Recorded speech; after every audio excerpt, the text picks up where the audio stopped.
Pada zaman dahulu, orang berpikir dengan cara yang amat sederhana. Dan karena kesederhanaan berpikir ini, seorang pencuri yang telah menggondol 100 keping lebih uang emas milik seorang saudagar kaya, tidak sudi menyerah. Hakim telah berusaha keras dengan berbagai cara, tetapi tidak berhasil menemukan pencurinya. Karena merasa putus asa, pemilik harta itu mengumumkan kepada siapa saja yang telah mencuri harta miliknya merelakan separuh dari jumlah uang emas itu menjadi milik sang pencuri bila sang pencuri bersedia mengembalikan. Sebelum kami lanjutkan kisahnya, silakan klik tombol subscribe terlebih dahulu. Dukung kami dengan like, komen dan share, terima kasih. Tetapi pencuri itu malah tidak berani menampakkan batang hidungnya. Kini kasus itu semakin ruwet tanpa penyelesaian yang jelas. Maksud baik saudagar kaya itu tidak mendapat tanggapan yang sepantasnya dari sang pencuri. Maka tidak bisa disalahkan, bila saudagar itu mengadakan sayembara yang berisi barang siapa berhasil menemukan pencuri uang emasnya, ia berhak sepenuhnya memiliki harta yang dicuri. Tidak sedikit orang yang mencoba tetapi semuanya kandas. Sehingga pencuri itu bertambah merasa aman tentram, karena ia yakin jati dirinya tak akan terjangkau. Yang lebih menjengkelkan adalah ia juga berpura-pura mengikuti sayembara. Tidak berlebihan bila dikatakan bahwa menghadapi orang seperti ini bagaikan menghadapi jin. Mereka tahu kita, sedangkan kita tidak. Seorang penduduk berkata kepada hakim setempat, "Mengapa Tuan Hakim tidak minta bantuan Abu Nawas saja? Bukankah Abu Nawas sedang tidak ada di tempat?" Kata hakim itu balik bertanya. "Kemana dia?" tanya orang itu. "Ke Damaskus," jawab hakim. "Untuk keperluan apa?" orang itu ingin tahu. "Memenuhi undangan pangeran negeri itu," kata hakim. "Kapan ia datang?" tanya orang itu lagi. "Mungkin 2 hari lagi," jawab hakim. Kini harapan tertumpu sepenuhnya di atas pundak Abu Nawas. Pencuri yang selama ini merasa aman sekarang menjadi resah dan tertekan. Ia merencanakan meninggalkan kampung halaman dengan membawa serta uang emas yang berhasil dicuri. Tetapi ia membatalkan niat karena dengan menyingkir keluar daerah berarti sama halnya dengan membuka topeng dirinya sendiri. Dia lalu bertekad tetap tinggal apapun yang akan terjadi. Abu Nawas telah kembali ke Baghdad, karena tugasnya telah selesai. Abu Nawas menerima tawaran mengikuti sayembara menemukan pencuri uang emas. Hati pencuri uang emas itu tambah berdebar tak karuan mendengar Abu Nawas menyiapkan siasat. Keesokan harinya semua penduduk dusun diharuskan berkumpul di depan gedung pengadilan. Abu Nawas hadir dengan membawa tongkat dalam jumlah besar. Tongkat-tongkat itu mempunyai ukuran yang sama panjang. Tanpa berkata-kata Abu Nawas membagi-bagikan tongkat-tongkat yang dibawanya dari rumah. Setelah masing-masing mendapat 1 tongkat, Abu Nawas berpidato, "Tongkat-tongkat itu telah aku mantrai. Besok pagi kalian harus menyerahkan kembali tongkat yang telah aku bagikan. Jangan khawatir, tongkat yang dipegang oleh pencuri selama ini menyembunyikan diri akan bertambah panjang 1 jari telunjuk. Sekarang pulanglah kalian." Orang-orang yang merasa tidak mencuri tentu tidak mempunyai pikiran apa-apa. Tetapi sebaliknya, si pencuri uang emas itu merasa ketakutan. Ia tidak bisa memejamkan mata walaupun malam semakin larut. Dia terus berpikir keras. Kemudian ia memutuskan memotong tongkatnya sepanjang 1 jari telunjuk. Dengan begitu tongkatnya akan tetap kelihatan seperti ukuran semula. Pagi hari orang mulai berkumpul di depan gedung pengadilan. Pencuri itu merasa tenang, karena ia yakin tongkatnya tidak akan bisa diketahui, karena ia telah memotongnya sepanjang 1 jari telunjuk. Bukankah tongkat si pencuri akan bertambah panjang 1 jari telunjuk? Dia memuji kecerdikan diri sendiri, karena ia ternyata akan bisa mengelabui Abu Nawas. Antrian panjang mulai terbentuk. Abu Nawas memeriksa tongkat-tongkat yang dibagikan kemarin. Pada giliran si pencuri tiba, Abu Nawas segera mengetahui karena tongkat yang dibawanya bertambah pendek satu jari telunjuk. Abu Nawas tahu pencuri itu pasti melakukan pemotongan pada tongkatnya, karena ia takut tongkatnya bertambah panjang. Pencuri itu diadili dan dihukum sesuai dengan kesalahannya. 100 keping lebih uang emas kini berpindah ke tangan Abu Nawas. Tetapi Abu Nawas tetap bijaksana, sebagian dari hadiah itu diserahkan kembali kepada keluarga si pencuri, sebagian lagi untuk orang-orang miskin dan sisanya untuk keluarga Abu Nawas sendiri. Ada seorang ahli yoga mengajak seorang pendeta bersekongkol akan memperdaya iman Abu Nawas. Setelah mereka mencapai kata sepakat, mereka berangkat menemui Abu Nawas di kediamannya. Ketika mereka datang, Abu Nawas sedang melakukan salat duha. Setelah dipersilahkan masuk oleh istri Abu Nawas, mereka masuk dan menunggu sambil berbincang-bincang santai. Seusai salat, Abu Nawas menyambut mereka. Abu Nawas dan para tamunya bercakap-cakap sejenak. Kami sebenarnya ingin mengajak engkau melakukan pengembaraan suci. Kalau engkau tidak keberatan, bergabunglah bersama kami, kata ahli yoga. Dengan senang hati. Lalu kapan rencananya? Tanya Abu Nawas polos. Besok pagi, kata pendeta. Baiklah kalau begitu, kita bertemu di warung teh besok, kata Abu Nawas menyanggupi. Hari berikutnya mereka berangkat bersama. Abu Nawas mengenakan jubah seorang sufi. Ahli yoga dan pendeta memakai seragam keagamaan mereka masing-masing. Di tengah jalan, mereka mulai diserang rasa lapar karena mereka memang sengaja tidak membawa bekal. Hai Abu Nawas, bagaimana kalau engkau saja yang mengumpulkan derma guna membeli makanan untuk kita bertiga? Karena kami akan mengadakan kebaktian, kata pendeta. Sebelum kami lanjutkan kisahnya, silakan klik tombol subscribe terlebih dahulu. Dukung kami dengan like, komen dan share, terima kasih. Tanpa banyak bicara, Abu Nawas berangkat mencari dan mengumpulkan derma dari dusun satu ke dusun lain. Setelah derma terkumpul, Abu Nawas membeli makanan yang cukup untuk 3 orang. Abu Nawas kembali ke pendeta dan ahli yoga dengan membawa makanan. Karena sudah tak sanggup menahan rasa lapar, Abu Nawas berkata, mari segera kita bagi makanan ini sekarang juga. Jangan sekarang, kami sedang berpuasa, kata ahli yoga. Tetapi aku hanya menginginkan bagianku saja, sedangkan bagian kalian terserah pada kalian, kata Abu Nawas menawarkan jalan keluar. Aku tidak setuju. Kita harus seiring seirama dalam berbuat apapun, kata pendeta. Betul, aku pun tidak setuju karena waktu makanku besok pagi. Besok pagi aku baru akan berbuka, kata ahli yoga. Bukankah aku yang engkau jadikan alat pencari derma, dan derma itu sekarang telah kutukar dengan makanan ini. Sekarang kalian tidak mengizinkan aku mengambil bagian sendiri. Itu tidak masuk akal, kata Abu Nawas mulai merasa jengkel.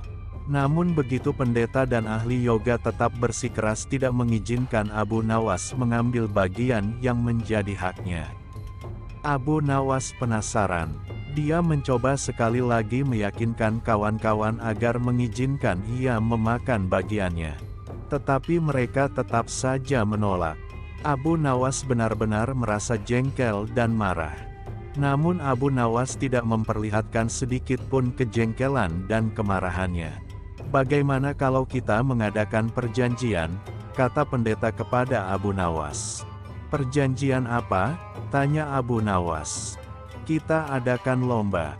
Barang siapa di antara kita bermimpi paling indah maka ia akan mendapat bagian yang terbanyak, yang kedua lebih sedikit, dan yang terburuk akan mendapat paling sedikit. Pendeta itu menjelaskan. Abu Nawas setuju. Dia tidak memberi komentar apa-apa. Malam semakin larut. Embun mulai turun ke bumi. Pendeta dan ahli yoga mengantuk dan tidur. Abu Nawas tidak bisa tidur. Lah hanya berpura-pura tidur. Setelah merasa yakin kawan-kawan sudah terlelap, Abu Nawas menghampiri makanan itu. Tanpa berpikir dua kali, Abu Nawas memakan habis makanan itu hingga tidak tersisa sedikit pun. Setelah merasa kekenyangan, Abu Nawas baru bisa tidur. Keesokan harinya, mereka bangun hampir bersamaan. Ahli yoga dengan wajah berseri-seri bercerita, "Tadi malam aku bermimpi memasuki sebuah taman yang mirip sekali dengan nirwana. Aku merasakan kenikmatan yang belum pernah kurasakan sebelumnya dalam hidup ini." Pendeta mengatakan bahwa mimpi ahli yoga benar-benar menakjubkan. Betul-betul luar biasa. Kemudian giliran pendeta menceritakan mimpinya. "Aku seolah-olah menembus ruang dan waktu. Dan ternyata memang benar. Aku secara tidak sengaja berhasil menyusup ke masa silam di mana pendiri agamaku hidup. Aku bertemu dengan beliau dan yang lebih membahagiakan adalah aku diberkatinya." Ahli yoga juga memuji-muji kehebatan mimpi pendeta. Abu Nawas hanya diam. Bahkan tidak merasa tertarik sedikit pun. Karena Abu Nawas belum juga buka mulut, pendeta dan ahli yoga mulai tidak sabar untuk tidak menanyakan mimpi Abu Nawas. Kalian tentu tahu Nabi Daud alaihi salam. Beliau adalah seorang nabi yang ahli berpuasa. Tadi malam aku bermimpi berbincang-bincang dengan beliau. Beliau menanyakan apakah aku berpuasa atau tidak. Aku katakan aku berpuasa karena aku memang tidak makan sejak dini hari. Kemudian beliau menyuruhku segera berbuka karena hari sudah malam. Tentu saja aku tidak berani mengabaikan perintah beliau. Aku segera bangun dari tidur dan langsung menghabiskan makanan itu, kata Abu Nawas tanpa perasaan bersalah secuil pun. Sambil menahan rasa lapar yang menyayat-nyayat, pendeta dan ahli yoga saling berpandangan satu sama lain. Kejengkelan Abu Nawas terobati. Kini mereka sadar bahwa tidak ada gunanya coba-coba mempermainkan Abu Nawas, pasti hanya akan mendapat celaka sendiri. Saat itu Abu Nawas baru saja pulang dari istana setelah dipanggil Baginda. Dia tidak langsung pulang ke rumah, melainkan berjalan-jalan lebih dahulu ke perkampungan orang-orang Badui. Hal ini memang sudah menjadi kebiasaan Abu Nawas yang suka mempelajari adat istiadat orang-orang Badui. Pada suatu perkampungan, Abu Nawas sempat melihat sebuah rumah besar, yang dari luar terdengar suara hingar-bingar seperti suara kerumunan puluhan orang.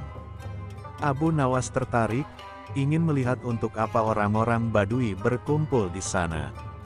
Ternyata di rumah besar itu adalah tempat orang Badui menjual bubur haris, yaitu bubur khas makanan para petani. Tapi Abu Nawas tidak segera masuk ke rumah besar itu, merasa lelah dan ingin beristirahat, maka ia terus berjalan ke arah pinggiran desa. Abu Nawas beristirahat di bawah sebatang pohon yang rindang. Dia merasa hawa di situ amat sejuk dan segar sehingga tidak berapa lama kemudian mengantuk dan tertidur di bawah pohon itu. Abu Nawas tak tahu berapa lama ia tertidur, tahu-tahu ia merasa dilempar ke atas lantai tanah. Brak, dia pun tergagap bangun. Kurang ajar, siapa yang melemparku? Tanyanya heran sembari menengok kanan kiri. Ternyata ia berada di sebuah ruangan pengap berjeruji besi. Seperti penjara. Hai, keluarkan aku. Kenapa aku dipenjara di sini? Tidak berapa lama kemudian muncul seorang Badui bertubuh besar. Abu Nawas memperhatikan dengan seksama. Ia ingat orang inilah yang menjual bubur haris di rumah besar di tengah desa. Jangan teriak-teriak, cepat makan ini, kata orang itu sembari menyodorkan piring ke lubang ruangan. Abu Nawas tidak segera makan. Mengapa aku dipenjara? Kau akan kami sembelih dan akan kami jadikan campuran bubur haris. Hah? Jadi yang kau jual di tengah desa itu bubur manusia? Tepat, Itulah makanan favorit kesukaan kami. Jadi kalian sekampung suka makan daging manusia, Lia, termasuk dagingmu, sebab besok pagi kau akan kami sembelih. Sejak kapan kalian makan daging manusia? Oh, sejak lama, setidaknya sebulan sekali kami makan daging manusia. Dari mana saja kalian dapatkan daging manusia?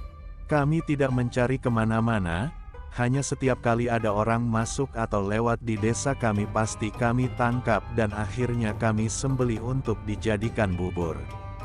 Abu Nawas diam sejenak. Dia berpikir keras bagaimana caranya bisa meloloskan diri dari bahaya maut ini. Lam merasa heran, kenapa Baginda tidak mengetahui bahwa di wilayah kekuasaannya ada kanibalisme, ada manusia makan manusia. Barangkali para menteri hanya melaporkan hal yang baik-baik saja. Mereka tidak mau bekerja keras untuk memeriksa keadaan penduduk, pikir Abu Nawas. Baginda harus mengetahui hal seperti ini secara langsung, kalau perlu. Setelah memberi makan berupa bubur, badui itu meninggalkan Abu Nawas. Abu Nawas tentu saja tak berani makan bubur itu, jangan-jangan bubur manusia. Dia menahan lapar semalaman tak tidur, tubuhnya yang kurus makin nampak kurus. Esok harinya badui itu datang lagi. Bersiaplah, sebentar lagi kau akan mati. Abu Nawas berkata, tubuhku ini kurus, kalaupun kau sembelih kau tidak akan memperoleh daging yang banyak. Kalau kau setuju nanti sore akan kubawakan temanku yang bertubuh gemuk. Dagingnya bisa kalian makan selama 5 hari. Benarkah? Aku tidak pernah bohong. Orang badui itu diam sejenak, ia menatap tajam ke arah Abu Nawas. Sebelum kami lanjutkan kisahnya, silakan klik tombol subscribe terlebih dahulu. Dukung kami dengan like, komen dan share, terima kasih. Entah kenapa akhirnya orang badui itu mempercayai dan melepaskan Abu Nawas. Abu Nawas langsung pergi ke istana menghadap Baginda. Setelah berbasa-basi maka Baginda bertanya kepada Abu Nawas. Ada apa Abu Nawas? Kau datang tanpa kupanggil. Ampun tuanku, hamba baru saja pulang dari suatu desa yang aneh. Desa aneh? Apa keanehannya? Di desa tersebut ada orang menjual bubur haris yang khas dan sangat lezat. Di samping itu hawa di desa itu benar-benar sejuk dan segar. Aku ingin berkunjung ke desa itu. Pengawal, siapkan pasukan. Ampun tuanku, jangan membawa-bawa pengawal. Tuanku harus menyamar jadi orang biasa. Tapi ini demi keselamatanku sebagai seorang raja. Ampun tuanku, jika bawa-bawa tentara maka orang sedesa akan ketakutan dan tuanku takkan dapat melihat orang menjual bubur khas itu. Baiklah, kapan kita berangkat? Sekarang juga tuanku, supaya nanti sore kita sudah datang di perkampungan itu. Demikianlah, Baginda dengan menyamar sebagai seorang biasa mengikuti Abu Nawas ke perkampungan orang-orang Badui kanibal. Abu Nawas mengajak Baginda masuk ke rumah besar tempat orang-orang makan bubur. Di sana mereka membeli bubur. Baginda memakan bubur itu dengan lahapnya. Betul katamu, bubur ini memang lezat, kata Baginda setelah makan. Kenapa buburmu tidak kau makan Abu Nawas? Hamba masih kenyang, kata Abu Nawas sambil melirik dan berkedip ke arah penjual bubur. Setelah makan, Baginda diajak ke tempat pohon rindang yang hawanya sejuk. Betul juga katamu, di sini hawanya memang sejuk dan segar. Aku kok mengantuk sekali, kata Baginda. Tunggu tuanku, jangan tidur dulu, hamba pamit mau buang air kecil di semar belukar sana. Baik, pergilah Abu Nawas, perintah Baginda. Baru saja Abu Nawas melangkah pergi, Baginda sudah tertidur, tapi ia segera terbangun lagi ketika mendengar suara bentakan keras. Hai orang gendut, cepat bangun, atau kau kami sembelih di tempat ini. ternyata Badui penjual bubur sudah berada di belakang Baginda dan menghunus pedang diarahkan ke leher Baginda. "Apa-apaan ini?" protes Baginda. "Jangan banyak cakap, cepat jalan." Baginda mengikuti perintah orang Badui itu dan akhirnya dimasukkan ke dalam penjara. "Mengapa aku di penjara?" tanya Baginda Raja. "Besok kau akan kami sembelih, dagingmu kami campur dengan tepung gandum dan jadilah bubur haris yang terkenal lezat." "Hahaha, astaga, jadi yang kumakan tadi?" Baginda Raja terperangah. "Betul, kau telah memakan bubur kami, bubur manusia." Baginda mau muntah tapi tak bisa. "Sekarang tidurlah, berdoalah, sebab besok kau akan mati," perintah si Badui. "Tunggu," kata Baginda. "Mau apa lagi?" si Badui bertanya. "Berapa penghasilanmu sehari dari menjual bubur itu?" tanya Baginda kepada si Badui. 50 dirham, jawab si Badui. "Cuma segitu?" tanya Baginda lagi. "Iya," si Badui meyakinkan. "Aku bisa memberimu 500 dirham hanya dengan menjual topi." Baginda Raja mencoba merayu si Badui. "Ah, masak," si Badui tidak percaya. "Sekarang berikan aku bahan kain untuk membuat topi. Besok pagi boleh kau coba menjual topi buatanku itu ke pasar. Hasilnya boleh kau miliki semua." Badui itu ragu, ia berbalik melangkah pergi. Tak lama kemudian kembali lagi dengan bahan-bahan untuk membuat topi. Esok paginya Baginda menyerahkan sebuah topi yang bagus kepada si Badui. Baginda berpesan, "Jualah topi ini kepada Menteri Farhan di Istana Baghdad." Badui itu menuruti saran Baginda. Menteri Farhan terkejut saat melihat seorang Badui datang menemuinya. "Mau apa kau?" tanya Farhan. "Menjual topi ini." Farhan melirik, topi itu memang bagus. La mencoba memeriksanya dan alangkah terkejutnya ketika melihat hiasan berupa huruf-huruf yang maknanya adalah surat dari Baginda yang ditujukan kepada dirinya. "Berapa harga topi ini?" tanya Farhan. 500 dirham, tak boleh kurang, jawab si Badui, tegas. "Baik, aku beli." Badui itu langsung pulang dengan wajah ceria. Sama sekali ia tak tahu jika Farhan telah mengutus seorang prajurit untuk mengikuti langkahnya. Siangnya, prajurit itu datang lagi ke istana dengan melaporkan lokasi perkampungan si penjual bubur. Farhan cepat bertindak sesuai pesan di surat Baginda. 1000 orang tentara bersenjata lengkap dibawa ke perkampungan. Semua orang Badui di kampung itu ditangkapi. Sementara Baginda berhasil diselamatkan. "Untung kau bertindak cepat, terlambat sedikit saja aku sudah jadi bubur," kata Baginda kepada Farhan. "Semua ini gara-gara Abu Nawas," kata Farhan. "Benar, tapi juga salahmu. Kau tak pernah memeriksa perkampungan ini bahwa penghuninya adalah orang-orang kanibal. Bagaimanapun Abu Nawas harus dihukum." "Ya, itu pasti. Hukuman mati," sahut Farhan. "Hukuman mati? Ya, kita coba apakah dia bisa meloloskan diri," sahut Baginda. "Kita juga pasti tahu. Baginda Raja yang bijak, pasti sudah yakin Abu Nawas dapat meloloskan diri dari hukuman. Tetapi yang terpenting adalah hikmah dari apa yang Abu Nawas perbuat."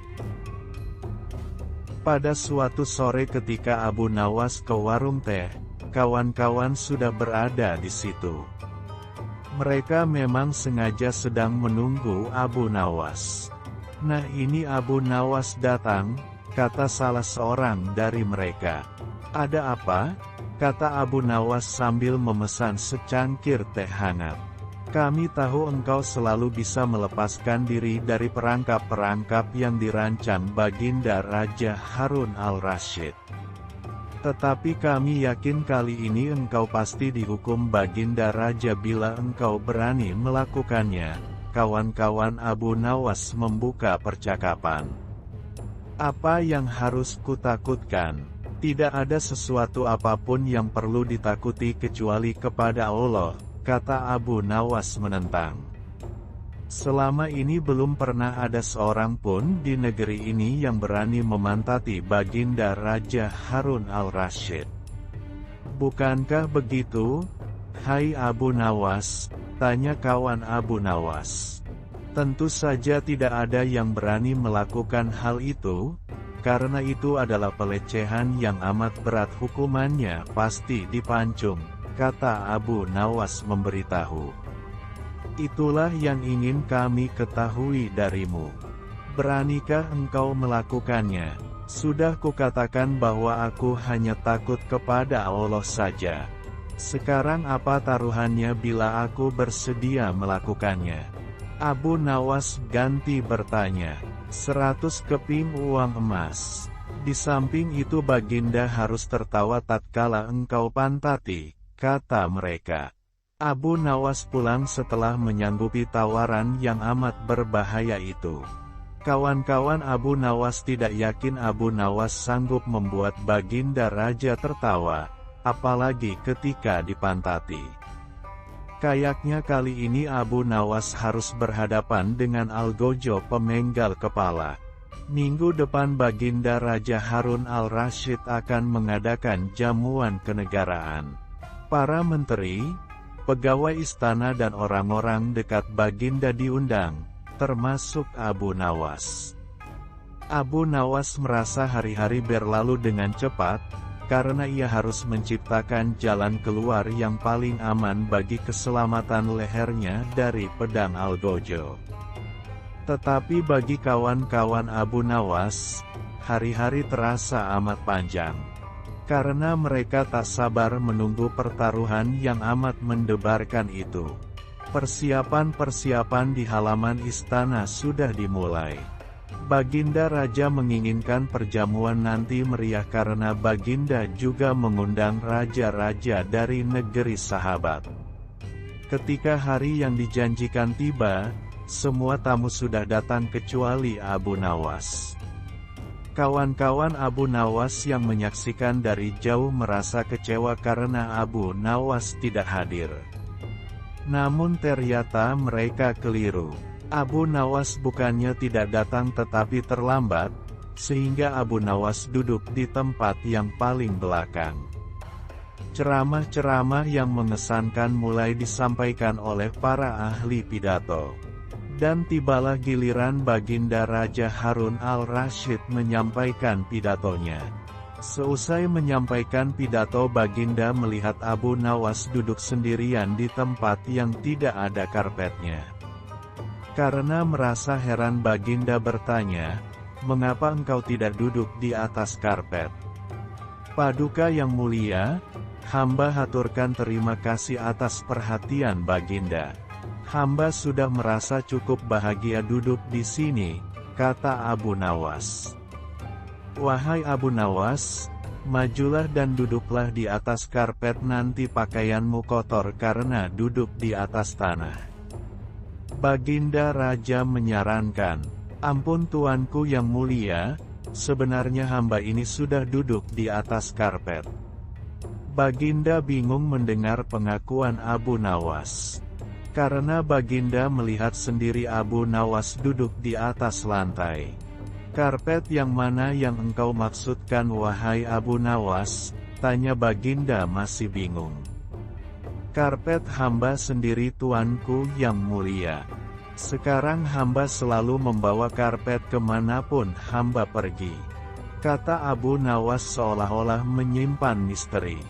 "Tetapi sejak tadi aku belum melihat karpet yang engkau bawa," kata Baginda Raja bertambah bingung.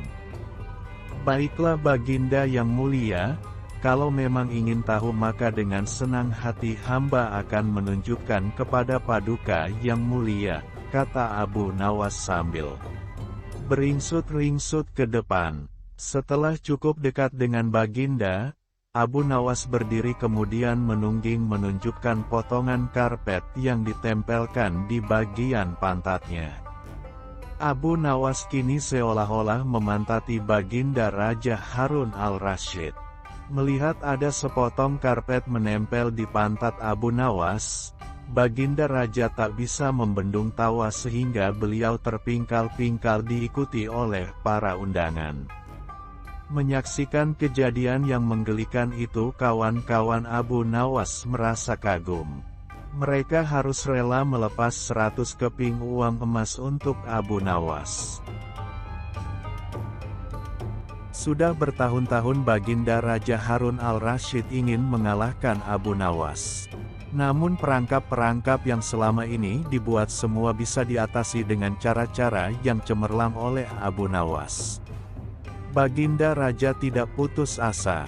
Masih ada puluhan jaring muslihat untuk menjerat Abu Nawas. Baginda Raja beserta para menteri sering mengunjungi tempat pemandian air hangat yang hanya dikunjungi para pangeran, bangsawan, dan orang-orang terkenal. Suatu sore yang cerah, ketika Baginda Raja beserta para menterinya berendam di kolam, beliau berkata kepada para menteri, "Aku punya akal untuk menjebak Abu Nawas." "Apakah itu wahai Paduka yang mulia?" tanya salah seorang menteri. "Kalian tak usah tahu dulu. Aku hanya menghendaki kalian datang lebih dini besok sore. Jangan lupa datanglah besok sebelum Abu Nawas datang, karena aku akan mengundangnya untuk mandi bersama-sama kita," kata Baginda Raja memberi pengarahan. Baginda Raja memang sengaja tidak menyebutkan tipuan apa yang akan digelar besok. Abu Nawas diundang untuk mandi bersama Baginda Raja dan para menteri di pemandian air hangat yang terkenal itu. Seperti yang telah direncanakan, Baginda Raja dan para menteri sudah datang lebih dahulu. Baginda membawa 19 butir telur ayam. 18 butir dibagikan kepada para menterinya. 1 butir untuk dirinya sendiri. Kemudian Baginda memberi pengarahan singkat tentang apa yang telah direncanakan untuk menjebak Abu Nawas. Ketika Abu Nawas datang, Baginda Raja beserta para menteri sudah berendam di kolam. Abu Nawas melepas pakaian dan langsung ikut berendam. Abu Nawas harap-harap cemas. Kira-kira permainan apa lagi yang akan dihadapi? Mungkin permainan kali ini lebih berat karena Baginda Raja tidak memberi tenggang waktu untuk berpikir. Tiba-tiba Baginda Raja membuyarkan lamunan Abu Nawas. Beliau berkata, "Hai Abu Nawas, aku mengundangmu mandi bersama karena ingin mengajak engkau ikut dalam permainan kami." "Permainan apakah itu Paduka yang mulia?" tanya Abu Nawas belum mengerti. "Kita sekali-kali melakukan sesuatu yang secara alami hanya bisa dilakukan oleh binatang. Sebagai manusia, kita mesti bisa dengan cara kita masing-masing," kata Baginda sambil tersenyum. "Hamba belum mengerti Baginda yang mulia," kata Abu Nawas agak ketakutan. "Masing-masing dari kita harus bisa bertelur seperti ayam dan barang siapa yang tidak bisa bertelur maka ia harus dihukum," kata Baginda. Abu Nawas tidak berkata apa-apa. Wajahnya nampak murung. Ia semakin yakin dirinya tak akan bisa lolos dari lubang jebakan Baginda dengan mudah. Melihat wajah Abu Nawas murung, wajah Baginda Raja semakin berseri-seri. "Nah sekarang apalagi yang kita tunggu? Kita menyelam lalu naik ke atas sambil menunjukkan telur kita masing-masing," perintah Baginda Raja. Baginda Raja dan para menteri mulai menyelam, kemudian naik ke atas satu persatu dengan menanting sebutir telur ayam. Abu Nawas masih di dalam kolam. Ia tentu saja tidak sempat mempersiapkan telur karena ia memang tidak tahu kalau ia diharuskan bertelur seperti ayam. Kini Abu Nawas tahu kalau Baginda Raja dan para menteri telah mempersiapkan telur masing-masing 1 butir. Karena belum ada seorang manusia pun yang bisa bertelur dan tidak akan pernah ada yang bisa. Karena dadanya mulai terasa sesak, Abu Nawas cepat-cepat muncul ke permukaan kemudian naik ke atas. Baginda Raja langsung mendekati Abu Nawas. Abu Nawas nampak tenang, bahkan ia berlaku aneh. tiba-tiba saja ia mengeluarkan suara seperti ayam jantan. Berkokok, keras sekali sehingga Baginda dan para menterinya merasa heran. "Ampun tuanku yang mulia, hamba tidak bisa bertelur seperti Baginda dan para menteri," kata Abu Nawas sambil membungkuk hormat. "Kalau begitu engkau harus dihukum," kata Baginda bangga. "Tunggu dulu wahai tuanku yang mulia," kata Abu Nawas memohon. "Apalagi hai Abu Nawas," kata Baginda tidak sabar.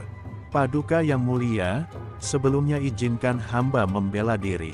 Sebenarnya kalau hamba mau bertelur, hamba tentu mampu. Tetapi hamba merasa menjadi ayam jantan maka hamba tidak bertelur. Hanya ayam betina saja yang bisa bertelur." "Kukuruyuk," kata Abu Nawas dengan membusungkan dada. Baginda Raja tidak bisa berkata apa-apa. Wajah Baginda dan para menteri yang semula cerah penuh kemenangan, kini mendadak berubah menjadi merah padam karena malu. Sebab mereka dianggap ayam betina. Abu Nawas memang licin, malah kini lebih licin daripada belut. Karena merasa malu, Baginda Raja Harun al-Rasyid dan para menteri segera berpakaian dan kembali ke istana tanpa mengucapkan sepatah kata pun. Memang Abu Nawas yang tampaknya blow on itu sebenarnya diakui oleh para ilmuwan sebagai ahli mantik, atau ilmu logika. Gampang saja baginya untuk membolak-balikkan dan mempermainkan kata-kata guna menjatuhkan mental lawan-lawannya. Pada suatu sore, ketika Abu Nawas sedang mengajar murid-muridnya, ada dua orang tamu datang ke rumahnya. Yang seorang adalah wanita tua penjual kahwa, sedang satunya lagi adalah seorang pemuda berkebangsaan Mesir. Wanita tua itu berkata beberapa patah kata kemudian diteruskan dengan si pemuda Mesir. Setelah mendengar pengaduan mereka, Abu Nawas menyuruh murid-muridnya menutup kitab mereka. "Sekarang pulanglah kalian, ajak teman-teman kalian datang kepadaku pada malam hari ini sambil membawa cangkul, penggali, kapak dan martil serta batu." Murid-murid Abu Nawas merasa heran, namun mereka begitu patuh kepada Abu Nawas. Dan mereka merasa yakin gurunya selalu membuat kejutan dan berada di pihak yang benar. Pada malam harinya mereka datang ke rumah Abu Nawas dengan membawa peralatan yang diminta oleh Abu Nawas. Berkata Abu Nawas, "Hai kalian semua, pergilah malam hari ini untuk merusak rumah Tuan Kadi yang baru jadi." "Hah? Merusak rumah Tuan Kadi?" gumam semua muridnya keheranan. "Apa, kalian jangan ragu, laksanakan saja perintah gurumu ini," kata Abu Nawas menghapus keraguan murid-muridnya.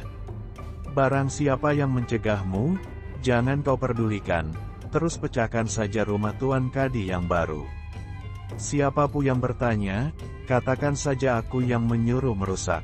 Barang siapa yang hendak melempar kalian, maka pukullah mereka dan lemparilah dengan batu." Setelah berkata demikian, murid-murid Abu Nawas bergerak ke arah rumah Tuan Kadi. Sebelum kami lanjutkan kisahnya, silakan klik tombol subscribe terlebih dahulu. Dukung kami dengan like, komen dan share, terima kasih. Pelaksana demonstran mereka berteriak-teriak menghancurkan rumah Tuan Kadi. Orang-orang kampung merasa heran melihat kelakuan mereka. Lebih-lebih ketika tanpa basa-basi lagi mereka langsung merusak rumah Tuan Kadi. Orang-orang kampung itu berusaha mencegah perbuatan mereka, namun karena jumlah murid-murid Abu Nawas terlalu banyak maka orang-orang kampung tak berani mencegahnya.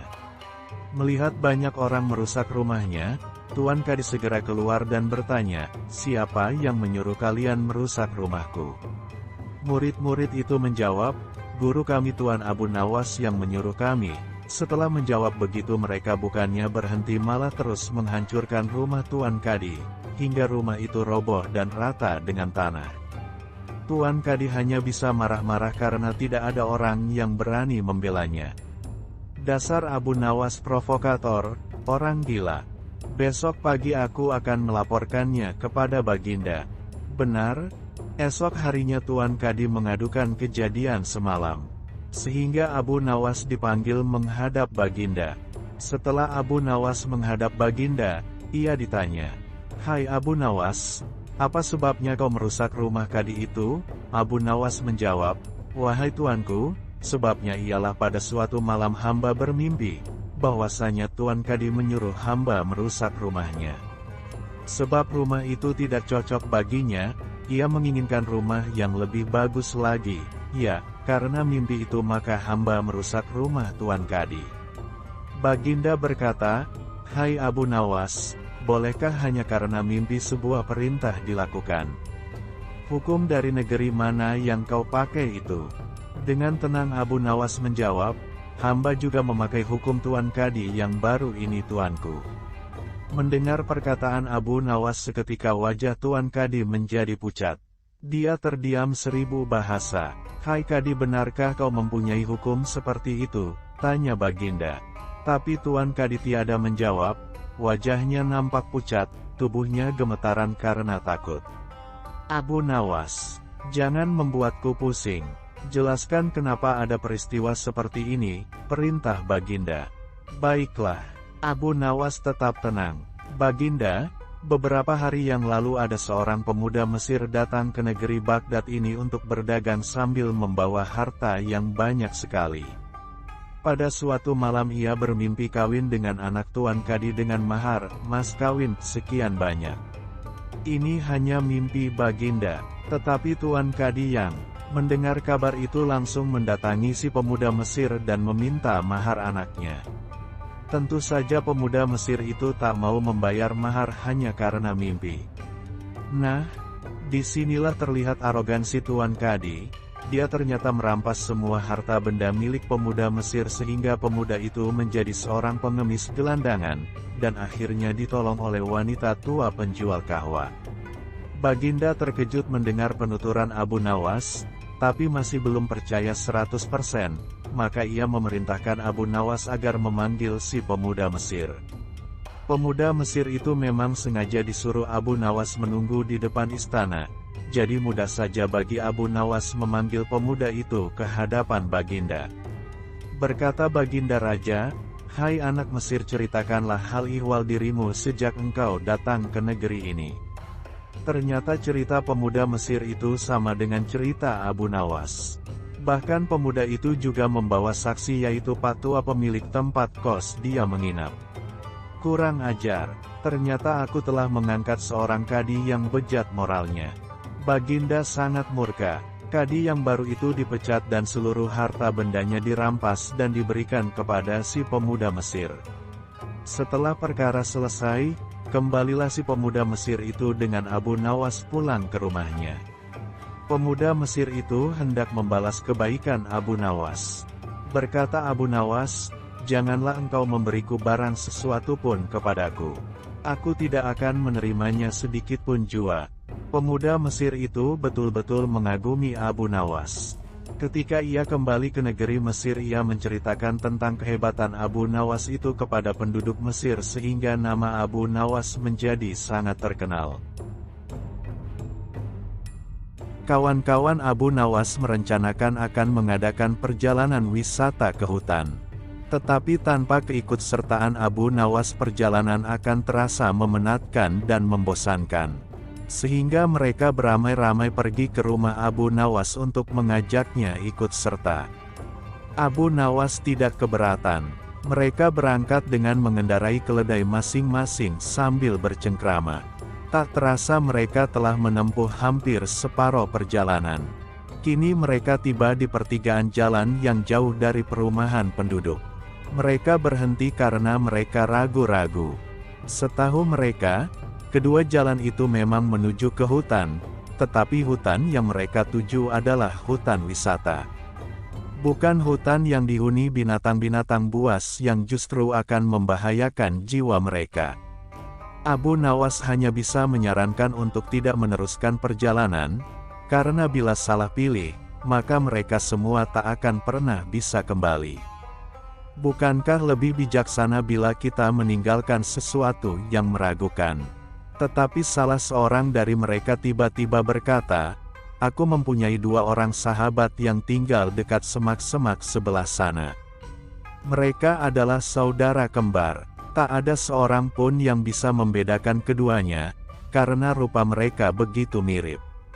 Yang satu selalu berkata jujur sedangkan yang lainnya selalu berkata bohong. Dan mereka adalah orang-orang aneh, karena mereka hanya mau menjawab satu pertanyaan saja. Apakah engkau mengenali salah satu dari mereka yang selalu berkata benar? Tanya Abu Nawas. Tidak, jawab kawan Abu Nawas singkat. Baiklah kalau begitu kita beristirahat sejenak, usul Abu Nawas. Abu Nawas makan daging dengan madu bersama kawan-kawan. Seusai makan, mereka berangkat menuju ke rumah yang dihuni dua orang kembar bersaudara. Setelah pintu dibuka, maka keluarlah salah seorang dari dua orang kembar bersaudara itu. Maaf, aku sangat sibuk hari ini. Engkau hanya boleh mengajukan satu pertanyaan saja. Tidak boleh lebih, katanya. Kemudian Abu Nawas menghampiri orang itu dan berbisik. Orang itu pun juga menjawab dengan cara berbisik pula kepada Abu Nawas. Abu Nawas mengucapkan terima kasih dan segera mohon diri. Hutan yang kita tuju melewati jalan sebelah kanan, kata Abu Nawas mantap kepada kawan-kawan. Bagaimana kau bisa memutuskan harus menempuh jalan sebelah kanan? Sedangkan kita tidak tahu apakah orang yang kita tanya itu orang yang selalu berkata benar atau yang selalu berkata bohong, tanya salah seorang dari mereka. Karena orang yang kutanya menunjukkan jalan yang sebelah kiri, kata Abu Nawas. Karena masih belum mengerti juga, maka Abu Nawas menjelaskan. Tadi aku bertanya, apa yang akan dikatakan saudaramu bila aku bertanya jalan yang mana yang menuju hutan yang indah? Aku memutuskan jalan yang benar itu sebelah kanan. Karena, bila orang itu kebetulan yang selalu berkata benar, maka ia akan menjawab. Jalan sebelah kiri. Karena ia tahu saudara kembarnya akan mengatakan jalan sebelah kiri, sebab saudara kembarnya selalu berbohong. Dan dia menyampaikan dengan benar apa yang seharusnya dikatakan saudaranya yang selalu berbohong. Sedangkan bila orang itu kebetulan yang selalu berkata bohong, maka ia akan menjawab, jalan sebelah kiri. Karena ia tahu, saudara kembarnya akan mengatakan jalan sebelah kanan, sebab saudara kembarnya selalu berkata benar. Dan dia menyampaikan kebalikan dari ucapan saudaranya, karena ia selalu berkata bohong. Kadangkala untuk menunjukkan sesuatu kepada sang raja, Abu Nawas tidak bisa hanya sekedar melaporkannya secara lisan. Raja harus mengetahuinya dengan mata kepala sendiri, bahwa masih banyak di antara rakyatnya yang hidup sengsara. Ada saja praktek jual beli budak. Dengan tekad yang amat bulat Abu Nawas merencanakan menjual Baginda Raja. Karena menurut Abu Nawas hanya Baginda Raja yang paling patut untuk dijual. Bukankah selama ini Baginda Raja selalu mempermainkan dirinya dan menyengsarakan pikirannya? Maka sudah sepantasnya lah kalau sekarang giliran Abu Nawas mengerjai Baginda Raja. Abu Nawas menghadap dan berkata kepada Baginda Raja Harun al-Rasyid. Ada sesuatu yang amat menarik yang akan hamba sampaikan hanya kepada Paduka yang mulia. Apa itu wahai Abu Nawas? Tanya Baginda langsung tertarik. Sesuatu yang hamba yakin belum pernah terlintas di dalam benak Paduka yang mulia, kata Abu Nawas meyakinkan. Kalau begitu cepatlah ajak aku ke sana untuk menyaksikannya, kata Baginda Raja tanpa rasa curiga sedikitpun. Sebelum kami lanjutkan kisahnya, silakan klik tombol subscribe terlebih dahulu. Dukung kami dengan like, komen dan share, terima kasih. Tetapi Baginda, kata Abu Nawas sengaja tidak melanjutkan kalimatnya. Tetapi apa? Tanya Baginda tidak sabar.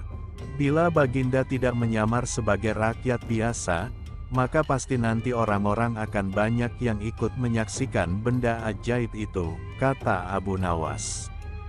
Karena begitu besar keingintahuan Baginda Raja, maka beliau bersedia menyamar sebagai rakyat biasa seperti yang diusulkan Abu Nawas.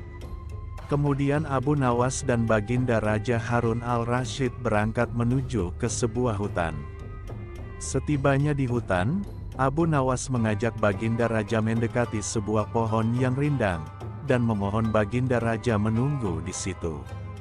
Sementara itu Abu Nawas menemui seorang badui yang pekerjaannya menjual budak. Abu Nawas mengajak pedagang budak itu untuk melihat calon budak yang akan dijual kepadanya dari jarak yang agak jauh. Abu Nawas beralasan bahwa sebenarnya calon budak itu adalah teman dekatnya. Oleh sebab itu Abu Nawas tidak tega menjualnya di depan mata. Setelah pedagang budak itu memperhatikan dari kejauhan, ia merasa cocok.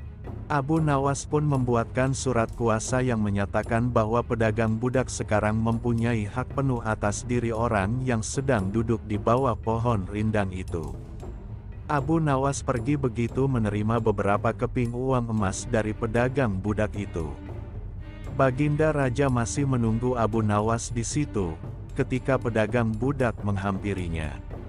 Lah belum tahu mengapa Abu Nawas belum juga menampakkan batang hidungnya. Baginda juga merasa heran mengapa ada orang lain di situ. "Siapa engkau?" tanya Baginda Raja kepada pedagang budak. "Aku adalah tuanmu sekarang," kata pedagang budak itu agak kasar. Tentu saja pedagang budak itu tidak mengenali Baginda Raja Harun al-Rasyid dalam pakaian yang amat sederhana. "Apa maksud perkataanmu tadi?" tanya Baginda Raja dengan wajah merah padam. "Abu Nawas telah menjual engkau kepadaku dan inilah surat kuasa yang baru dibuatnya," kata pedagang budak dengan kasar. "Abu Nawas menjual diriku kepadamu," kata Baginda makin murka. "Iya," bentak pedagang budak. "Tahukah engkau siapa aku ini sebenarnya?" tanya Baginda geram. "Tidak dan itu tidak perlu," kata pedagang budak seenaknya. Lalu ia menyeret budak barunya ke belakang rumah. Sultan Harun al-Rasyid diberi parang dan diperintahkan untuk membelah kayu. Begitu banyak tumpukan kayu di belakang rumah badui itu sehingga memandangnya saja Sultan Harun al-Rasyid sudah merasa ngeri, apalagi harus mengerjakannya.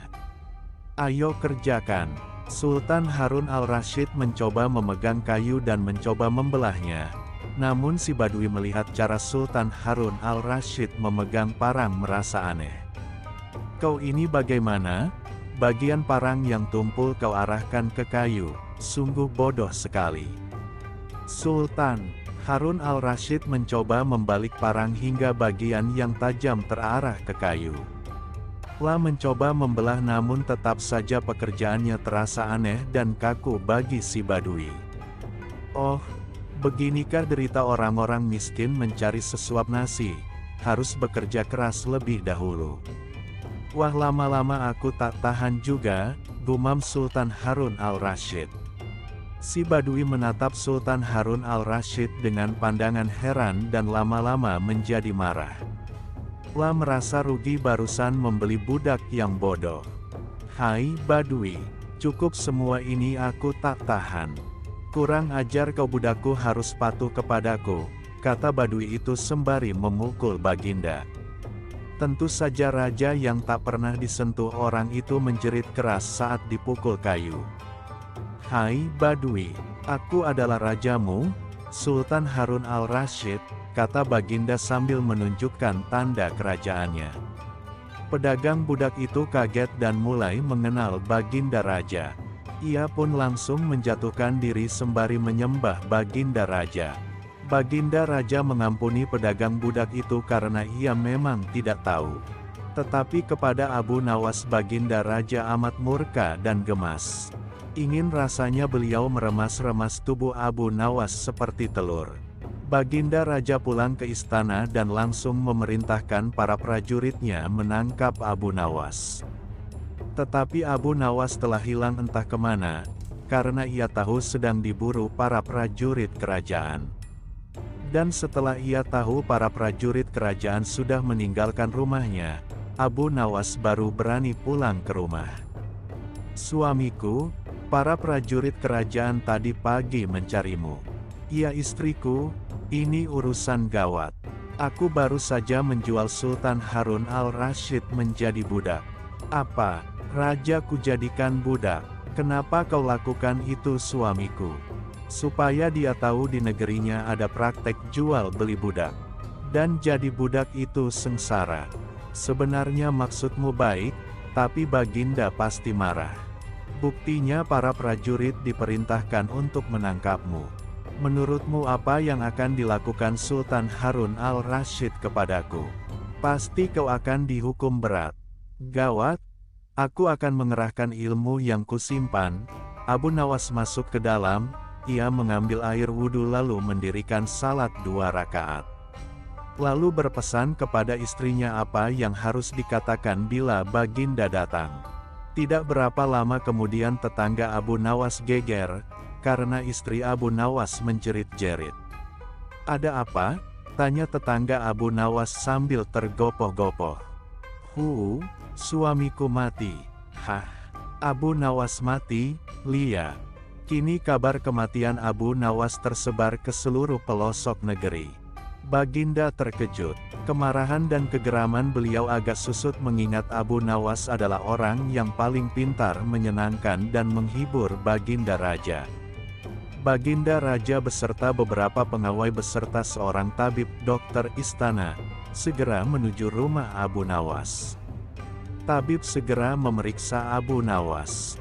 Sesaat kemudian ia memberi laporan kepada Baginda bahwa Abu Nawas memang telah mati beberapa jam yang lalu. Setelah melihat sendiri tubuh Abu Nawas terbujur kaku tak berdaya, Baginda Raja merasa terharu dan meneteskan air mata. Beliau bertanya kepada istri Abu Nawas, "Adakah pesan terakhir Abu Nawas untukku?" "Ada paduka yang mulia," kata istri Abu Nawas sambil menangis. "Katakanlah," kata Baginda Raja. "Suami hamba, Abu Nawas, memohon sudilah kiranya Baginda Raja mengampuni semua kesalahannya dunia akhirat di depan rakyat," kata istri Abu Nawas terbata-bata. "Baiklah kalau itu permintaan Abu Nawas," kata Baginda Raja menyanggupi. Jenazah Abu Nawas diusung di atas keranda. Kemudian Baginda Raja mengumpulkan rakyatnya di tanah lapang. Beliau berkata, "Wahai rakyatku, dengarkanlah bahwa hari ini aku, Sultan Harun al-Rasyid telah memaafkan segala kesalahan Abu Nawas yang telah diperbuat terhadap diriku, dari dunia hingga akhirat. Dan kalianlah sebagai saksinya." Tiba-tiba dari dalam keranda, yang terbungkus kain hijau terdengar suara keras, "Syukur." Tanda seru petik 2, seketika pengusung jenazah ketakutan, apalagi melihat Abu Nawas bangkit berdiri seperti mayat hidup. Seketika rakyat yang berkumpul lari tunggang langgang, bertubrukan dan banyak yang jatuh terkilir. Abu Nawas sendiri segera berjalan ke hadapan Baginda. Pakaiannya yang putih-putih bikin Baginda keder juga. Kau sebenarnya mayat hidup atau memang kau hidup lagi?" tanya Baginda dengan gemetar. "Hamba masih hidup tuanku. Hamba mengucapkan terima kasih yang tak terhingga atas pengampunan tuanku." "Jadi kau masih hidup, ya, Baginda?" "Segar bugar, buktinya kini hamba merasa lapar dan ingin segera pulang." "Kurang ajar, ilmu apa yang kau pakai Abu Nawas?" "Ilmu dari Mahaguru Sufi guru hamba yang sudah meninggal dunia. Ajarkan ilmu itu kepadaku." "Tidak mungkin Baginda, hanya guru hamba yang mampu melakukannya. Hamba tidak bisa mengajarkannya sendiri." "Dasar pelit," Baginda menggerutu kecewa. Begitulah pemirsa, Abu Nawas sekali lagi lolos dari hukuman Baginda Raja dengan kelihayannya. Tidak ada henti-hentinya, tidak ada kapok-kapoknya, Baginda selalu memanggil Abu Nawas untuk dijebak dengan berbagai pertanyaan atau tugas yang aneh-aneh. Hari ini Abu Nawas juga dipanggil ke istana. Setelah tiba di istana, Baginda Raja menyambut Abu Nawas dengan sebuah senyuman. Akhir-akhir ini aku sering mendapat gangguan perut. Kata tabib pribadiku, aku kena serangan angin, kata Baginda Raja memulai pembicaraan. Ampun tuanku, apa yang bisa hamba lakukan hingga hamba dipanggil, tanya Abu Nawas.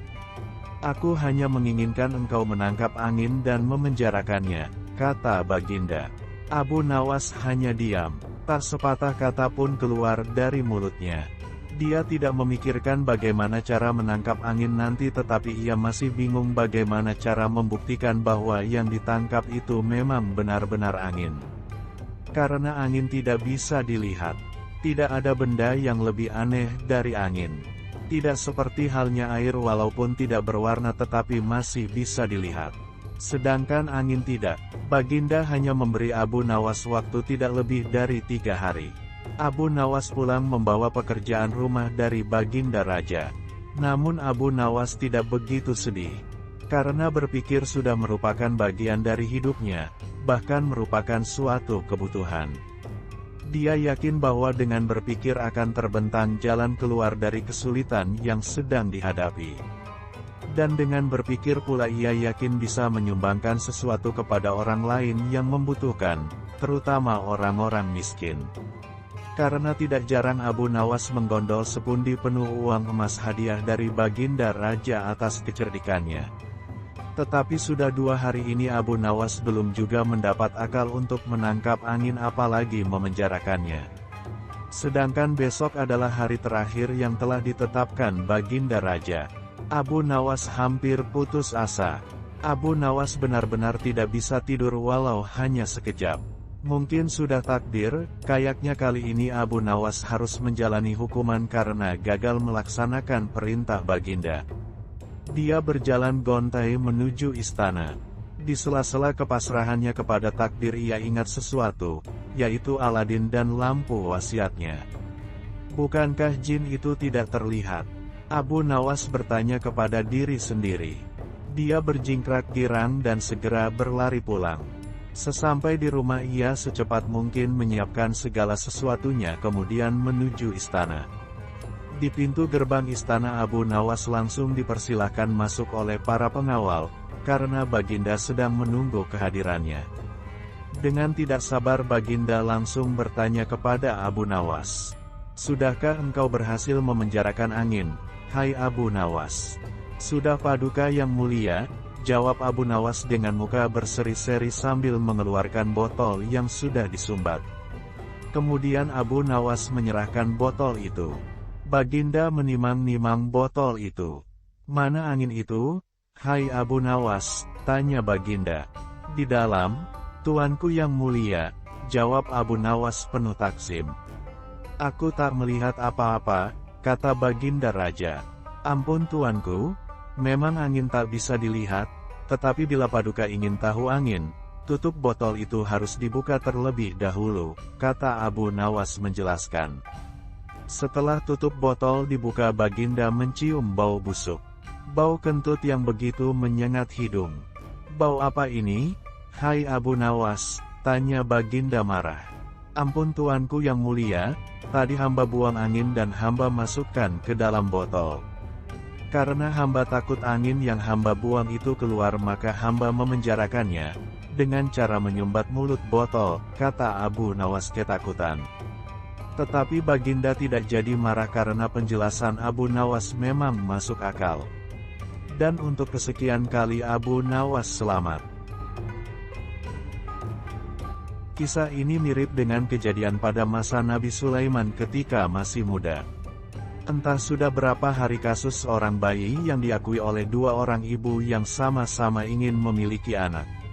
Hakim rupanya mengalami kesulitan memutuskan dan menentukan perempuan yang mana sebenarnya yang menjadi ibu bayi itu. Karena kasus berlarut-larut, maka terpaksa hakim menghadap Baginda Raja untuk minta bantuan. Baginda pun turun tangan. Baginda memakai taktik rayuan.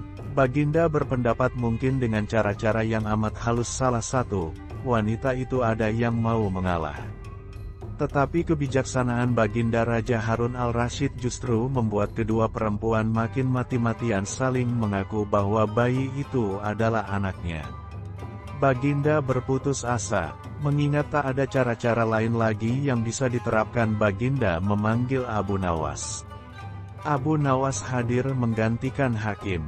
Abu Nawas tidak mau menjatuhkan putusan pada hari itu melainkan menunda sampai hari berikutnya. Semua yang hadir yakin Abu Nawas pasti sedang mencari akal seperti yang biasa dilakukan. Padahal penundaan itu hanya disebabkan Algojo tidak ada di tempat. Keesokan hari sidang pengadilan diteruskan lagi.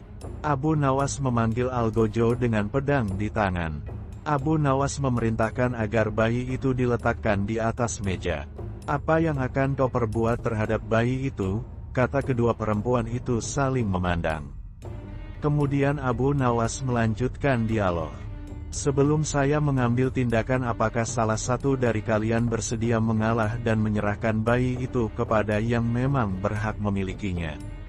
"Tidak, bayi itu adalah anakku," kata kedua perempuan itu serentak.